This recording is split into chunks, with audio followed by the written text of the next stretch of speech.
Hello everyone, Dan Keep with JKD Physiology. More today is day 2 of fall prep for JKD. So, it's all about a mindset, it's all about a mindset, it's all about a mindset. Give you a quick little example.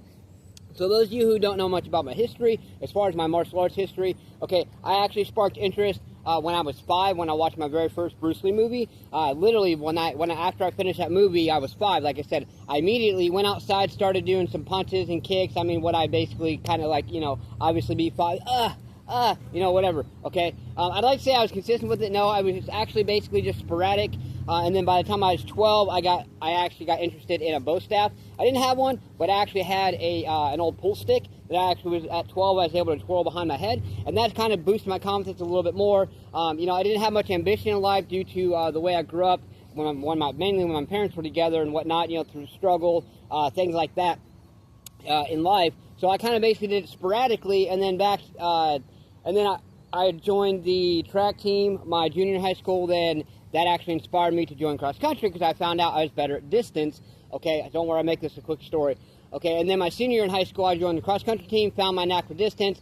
Then I actually went to, in 2002, I actually went to college for the first time when I made a hell of an attempt to it. And I actually ran cross country there. And then I decided, I thought to myself, I like to run, but I also like to do other things. I don't like just to run. Obviously, you want to do supplemental exercises like strength and other aspects to support the rigors and stresses of running, especially lower body strength training and upper body to keep, get a good drive and whatnot. However, I also, still wanted to dabble in martial arts. So then it was actually early 2003, the spring, I actually made a pros and cons list between competitive running, because I actually did do a little bit of competitive running, but from competitive running, pros and cons to martial arts, and I decided martial arts. Okay, so then I, kind of did it a little bit here and there. In 2005, I torched my body the entire summer, did 2 to 4 training sessions a day, and back in that time, okay, I grasped a little bit different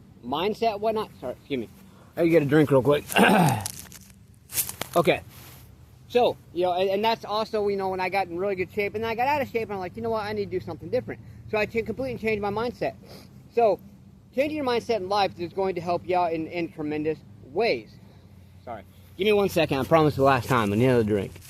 Okay, there you go. But one thing I found out one of my downfalls is when wintertime, I would train all summer long back in 2005, but then the winter came around, boom, fell flat on my face. I stepped outside, I said, screw this shit, I'm going back in. I didn't do hardly anything in the wintertime, and I realized that is the moment that I realized, hey, we must embrace discomfort. There's going to be a lot of times we're not going to want to do things, but when we do it, we better ourselves. And so that was basically, in 2008, my kid's mother got pregnant with our first son. That's when I was inspired. I've been consistent ever since then. Yes, 15 and a half years now.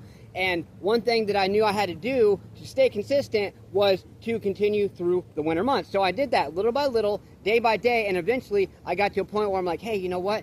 Okay, so I changed my mindset. I found my basically weakness as far as getting out of shape or whatnot. So in this fall prep, what I want you to do is basically embrace a little bit of cold. So if it's cold at night, embrace that a little bit, because that is, then the more you get used to that per se, the less and less and less you're going to be, be like, walk outside when it's cold out, and oh man, I don't even pay attention to the weather. I just like, okay, it's going to be cold, it's going to be snow, whatever. I bundle up. If I bundle up a little too much, I can always take layers off, whatever it is, okay? But I don't think about it. I just go out and I do. I go out for a run. I do this, and yes, I run all year round. Even the coldest I've ever ran is negative 40 degrees with wind chill. Yes, I've done it 3 times. And then the hottest I've ever ran is 125 plus degree heat index. And the hottest I ran, I know that I just said that, but here's the thing. The hottest I felt when I ran was last summer when I was living in another town. It was 106 degrees, but I ran in full winter gear for 30 minutes. That is the most my body's ever felt torched as far as going out and training and whatnot. So let's do these things and embrace that discomfort today and get ready for the fall. Let's get stay motivated, believe in yourself, believe you can do it, and believe that you deserve it. Smash punch, kick that like button, just don't break it. Let's gotta do something. Do more than what you did yesterday. What have you done to grind today to push yourself to embrace that discomfort? Push yourself, let's go.